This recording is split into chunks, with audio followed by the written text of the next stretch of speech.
And good afternoon, everyone. I'm so happy to be here and invited for this second ERAS Congress. My name is Jose Aguilar, and I'm from Brazil. And my task today is to talk about the importance of the ERAS team to implement and to organize the program in hospitals. My conflict of interest, I have been doing some talks and for Nestlé and for Fresenius Kabi in Brazil. As you have been noticed, ERAS enhanced program is a new standard of care for patients undergoing elective surgery and aim to reduce this physiological and psychological stress of elective surgery to enhance recovery. However, knowledge translation is not very easy to come from what science is, what is our daily prescriptions should be. So a systematic approach is important to discover barriers and enables that can facilitate or make a difficult point to implement ERAS in some hospitals. So it's quite important to support the implementation by creating and maintaining a multidisciplinary perioperative team in the hospital. So changes in old routines not happen by themselves, and the ERAS team should be in charge to lead such as changes. And importantly, team must have time to work with the planning, with the preparation, and changes that have to be put in place. And also they have to need time to inform the co-workers and the staff what's going on, what's the change in data, what is the state of the art in the hospital, to change the things to ERAS concept in the hospital. And find this time is sometimes the main obstacle of its own. Because everyone in the hospital are working in their own silo. Anesthesiologist is working with anesthesiologists, surgeon with surgeons, nurses with nurses. And someone have to put in practice a plan to reunite this stuff and working together as a multidisciplinary team. So, which is the first important member to come into the ERAS team?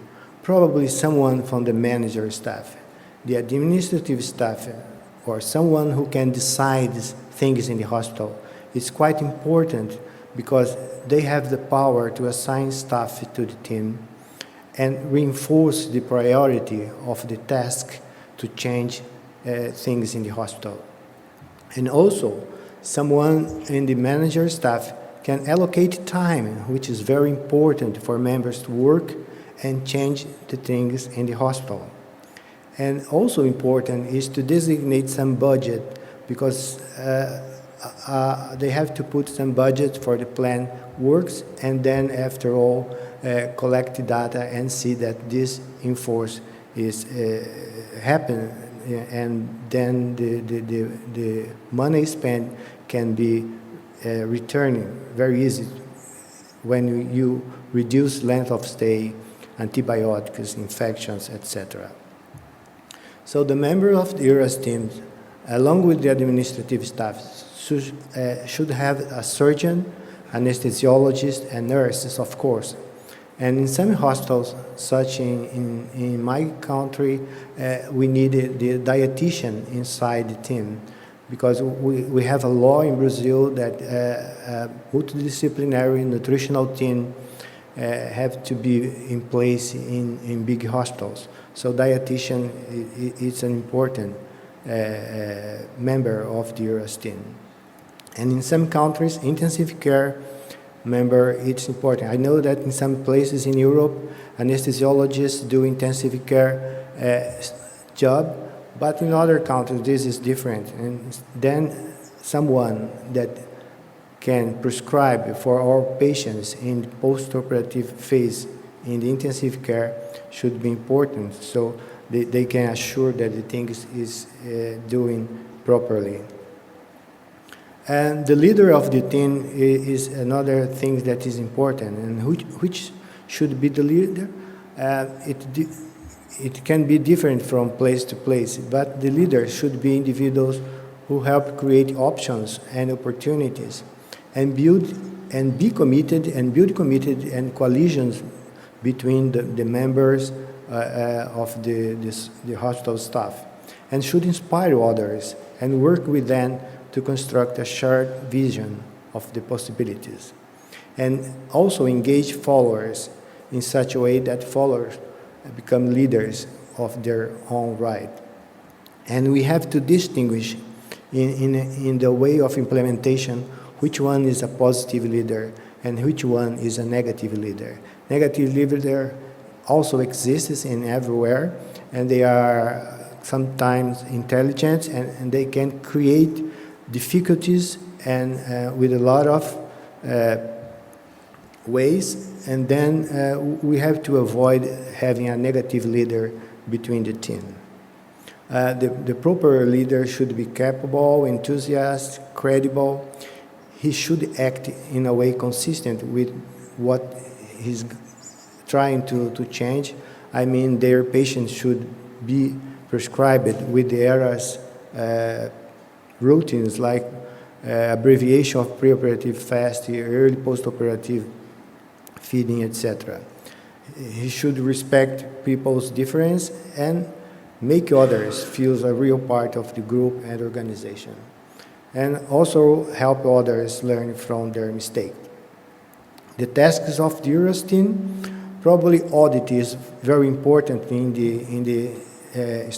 the beginning, collect data to see how the hospital is compliant with some endpoints like length of stay in particular type of surgery, how big is the preoperative fasting time, and then discuss with all the staff in workshops the new protocols to be implemented.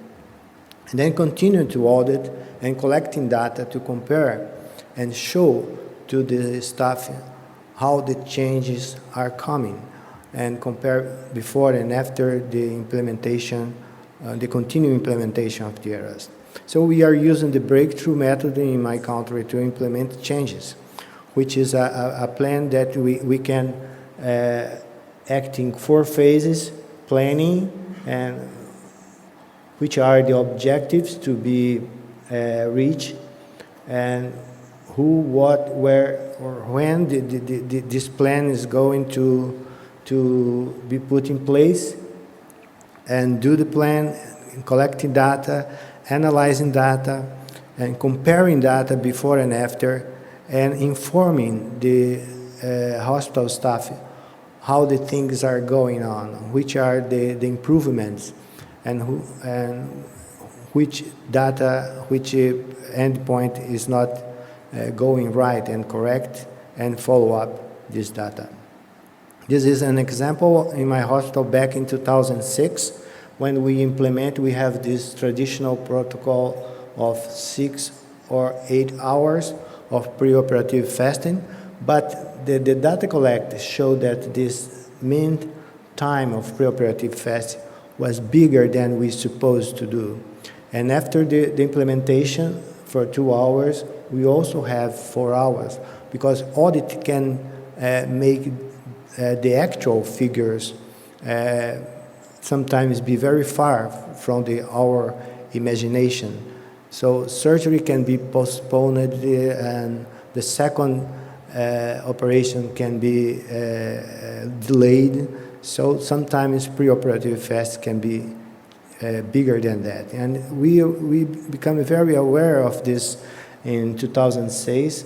And then, because we have this big time in Brazil, we try to figure out in our country, in a multidisciplinary study, reuniting some of the teams of the ERAS team in 16 hospitals in Brazil, and try to see which one was the real fasting time in Brazil.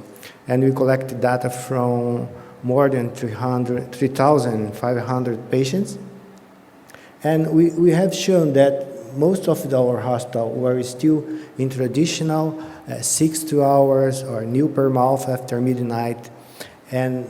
But almost 80% of the patients were having more than 8 hours, and almost half of them was beginning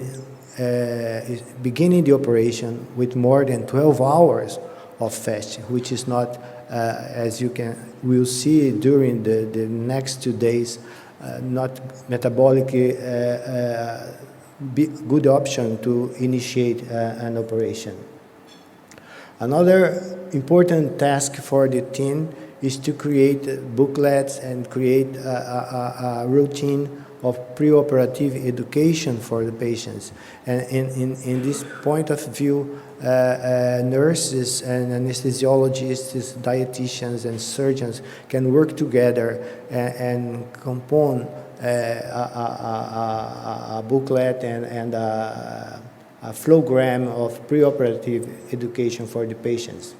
It will be very different from hospital to hospital, but the patient should be informed about the possible days of hospitalization, and that he's going to have a carbohydrate beverage 2 hours before anesthesia, and that he will be fed early in the post-operative, and reinforce the needs of mobilization and then some others information that could be done for the patients. In this randomized trial, we could see the importance of this that our team did by improving some endpoints like the control of pain and intensity of nausea. Well, this is my last slide, just to tell you that even work with a very tough team, small improvements, it's very important. Working the breakthrough methods, you cannot experience 100% adherence in the first month, but if you measure the excellence that is coming, sometimes you should celebrate in the first month when you have 10% improvement in the routines of hospitals, because it comes later. But if you